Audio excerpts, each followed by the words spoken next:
बहुत सारे किसान भाई बैंगन की खेती करते हैं, लेकिन बैंगन की खेती करने में उनके सामने एक बहुत बड़ी समस्या पैदा होती है। जब बैंगन के पौधे में बैंगन का लगना शुरू होता है, तभी पौधा मुरझाकर सूखने लगता है, पत्तियां पीली पड़ जाती हैं और उखाड़ने पर जब देखते हैं, तो मानो ऐसा लगता है कि जैसे बैंगन का जो पौधा है उसकी जड़ गली हुई हो, सड़ी हुई हो। तो नमस्कार किसान भाइयों, मैं आपका गजेंद्र सिंह कुशवाहा और आप देख रहे हैं देश का सबसे विश्वसनीय चैनल कान्हा फार्मिंग। जो किसान भाई बैंगन की खेती करते हैं और बहुत सारी मेहनत करते हैं, बहुत सारा पैसा लगाते हैं, फिर भी धीरे-धीरे जब उनका पौधा फल देना शुरू करता है, तो पौधा मरना शुरू हो जाता है। फिर किसान दुकानदार की तरफ अपना रुख मोड़ लेता है और बहुत सारी दवाइयों का स्प्रे करने के पश्चात कोई भी रिजल्ट नहीं मिलता। तो आज मैं उन्हीं किसान भाइयों के लिए वीडियो लेकर आया हूँ। तो किसान भाइयों, आज के दौर में जो टेक्नोलॉजी का युग है, इस टेक्नोलॉजी के युग में बहुत सारे किसान भाई आज भी टेक्नोलॉजी से अनभिज्ञ हैं, क्योंकि उनका पढ़ा-लिखा ना होना और दवाइयों के बारे में पूर्ण रूपेण समझ ना होना और दुकानदारों की बार-बार ठगी का शिकार होना एक बहुत बड़ी समस्या बन गई है। तो किसान भाइयों, ऐसा ही एक रोग जड़ गलन। तो किसान भाइयों, इसकी शुरुआत बीज बोने से शुरू होती है। जब किसान बैंगन की नर्सरी लगाता है, तो उस समय ध्यान में रखने योग्य जो सबसे पहला पहलू है, वो है कि जब आप नर्सरी लगाएँ, तो बीजों को उपचारित करें और उपचारित करने के पश्चात बीजों को जमीन की सतह से लगभग 4 से 6 सेंटीमीटर की ऊंचाई पर बोएं, जिससे जो पानी का भराव है, वो कम से कम हो। अर्थात कहने का तात्पर्य यह है कि जो बैंगन की पौध है, वो नमी से ही उगनी चाहिए और नमी से ही तैयार होनी चाहिए।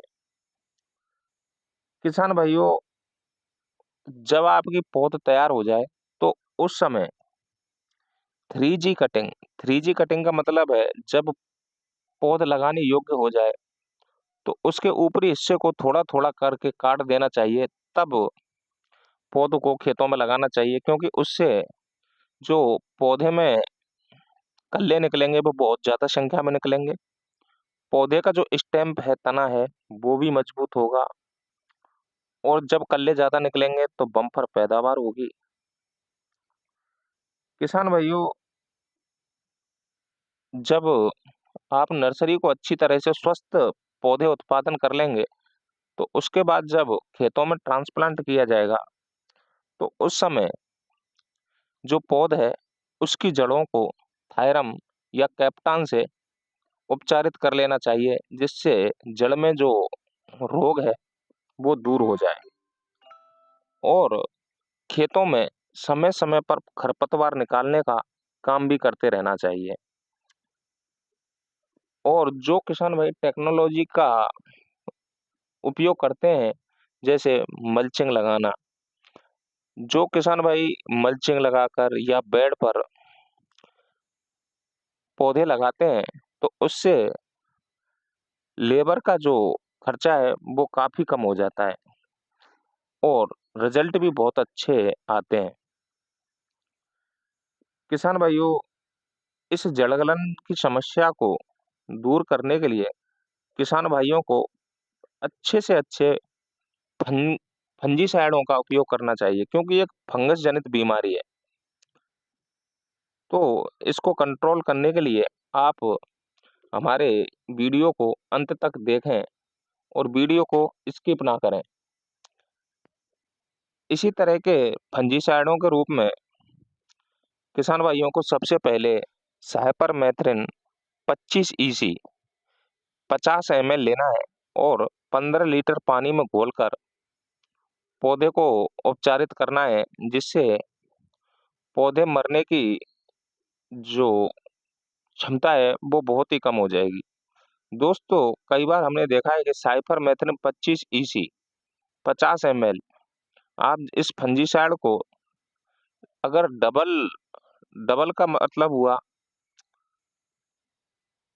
100 से 200 ग्राम अगर आप लेते हो तो एक अच्छे रिजल्ट मिलते हैं। ये एक सिस्टमेटिक फंजीसाइड है। किसान भाइयों, इसकी मात्रा को लगभग डबल रोग के अनुसार कम या बढ़ा भी सकते हैं। किसान भाइयों को 10 दिन के अंतराल पर समय समय पर इसका स्प्रे कर देना है, तो इस रोग से लगभग निजात मिल जाती है। इसी के साथ जो दूसरा रोग है वो उकटा रोग। इसमें पत्तियां पीली पड़ती हैं, उसके बाद जो पौधे का स्टेम है वो भूरा हो जाता है और तेज धूप में पौधे की पत्तियां पीली पड़कर मुरझा जाती हैं और लगभग 20 से 22 घंटे के पश्चात पौधा पूरी तरह से सूख जाता है। इस रोग के नियंत्रण के लिए किसान भाइयों को सबसे पहले साफ एक फंजीसाइड है 2 ग्राम और इसी के साथ कासुगामाइसिन 2 ml प्रति लीटर के हिसाब से मिलाकर स्प्रे करना चाहिए। इसी के साथ एक धानुका कंपनी का कोनिका फंजीसाइड आता है 300 ग्राम प्रति एकड़ के हिसाब से ड्रिप या स्प्रे के माध्यम से किसान दे सकते हैं और जिससे इस रोग से काफी निजात मिल जाती है। बैंगन की फसल में निमेटोड एक आम समस्या हो जाती है। किसान भाइयों, बैंगन को जब पौधा मुरझा जाता है तो किसान भाई पौधे को उखाड़ कर देखते हैं तो बैंगन की जड़ों में गांठों के रूप में जगह जगह ऐसा लगता है जैसे मानो जो न्यूट्रिशंस हमने दिए थे वो जड़ों में एक जगह इकट्ठा होकर जगह जगह गांठ रूप में बना देते हैं और जिससे जो जड़ है वो फूली हुई दिखाई देती है, पौधे का विकास रुक जाता है और पौधा पीला पड़ जाता है। इसके रोकथाम के लिए किसान भाइयों को खेत की तैयारी के समय जो किसान भाई जैविक उर्वरकों को काम में लेते हैं वो नीम की खली 50 से 100 किलोग्राम प्रति एकड़ के हिसाब से जुताई में डाल देना चाहिए और बेसल डोज के साथ फ्यूराडोन 3G 5 किलोग्राम प्रति एकड़ के हिसाब से मिट्टी में मिलाना चाहिए। किसान भाइयों, अगर ये रोग किसी किसान की फसल में आ गया तो किसान भाई उन रोग ग्रसित पौधों को उखाड़ कर खेत से दूर कर दे या फिर खेत में एक गहराई में दबा दे जिससे ये आगे जो पौधे हैं उनमें ना फैले और इसके कंट्रोल के लिए किसान भाइयों को बेलम प्राइम एक क्रांतिकारी नेमीसाइड है जो रूट नॉट नेमेटोड के खिलाफ लंबे समय तक सुरक्षा प्रदान करता है। इसके उपयोग के लिए किसान भाइयों को 2 से 2.5 ml प्रति लीटर पानी में 250 से 300 ml बेलम प्राइम लेकर स्प्रे करना है। बैंगन की फसल में बहुत सारे रस चूसक कीटों का भी प्रकोप होता है। उनके नियंत्रण के लिए किसान भाइयों को सुपर किलर कीटनाशक को 0.5 ml प्रति लीटर पानी के हिसाब से मिलाकर समय समय पर स्प्रे करना है। इसी तरह एक और कीटनाशक जो बायर कंपनी का एडमायर नाम से मार्केट में उपलब्ध है उसको 60 ग्राम प्रति एकड़ के हिसाब से स्प्रे करना है और इसी में चूसक कीटों के नियंत्रण के लिए FMD रोगर कीटनाशक को 1 से 2 ml प्रति लीटर पानी में मिलाकर स्प्रे करते रहना चाहिए। किसान भाइयों, जब भी आप किसी भी प्रकार के इंसेक्टिसाइड या फंजीसाइड का स्प्रे करें तो आप उसमें पत्ते पर चिपकाने वाली दवा का अवश्य प्रयोग करें जिससे लंबे समय तक रिजल्ट मिलता रहे। इसी में बैंगन की फसल में मकड़ी का भी बहुत ज्यादा प्रकोप होता है। इसके लिए किसान भाइयों को बायर कंपनी का ओबेरॉन 1 ml प्रति लीटर पानी में मिलाकर स्प्रे करते रहना चाहिए। और इसी में धानुका कंपनी का ओमाइट कीटनाशक है, जिसको 1.5 ml प्रति लीटर पानी में मिलाकर स्प्रे करते रहना चाहिए। जो किसान भाई बरसात के मौसम में बैंगन की फसल करते हैं, उन भाइयों के सामने तना छेदक और फल छेदक एक बहुत बड़ी समस्या बन जाती है।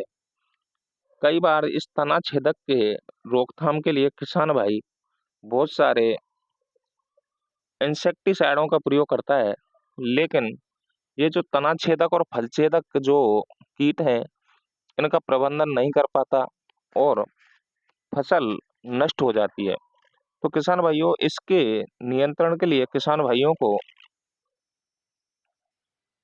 धानुका कंपनी का सुपर डी कीटनाशक बहुत ही अच्छा रिजल्ट देता है। इसके लिए किसान भाइयों को 2 ml प्रति लीटर पानी में मिलाकर स्प्रे करना है। और किसान भाई इसी के साथ हमला 550 कीटनाशक को 2 ml प्रति लीटर पानी में मिलाकर अगर स्प्रे करता है, तो सभी प्रकार के कीटों से निजात मिल सकती है। तो किसान भाइयों, हमारे द्वारा जो दी गई जानकारी है, किसान भाइयों को अवश्य ही लाभदायक साबित होगी।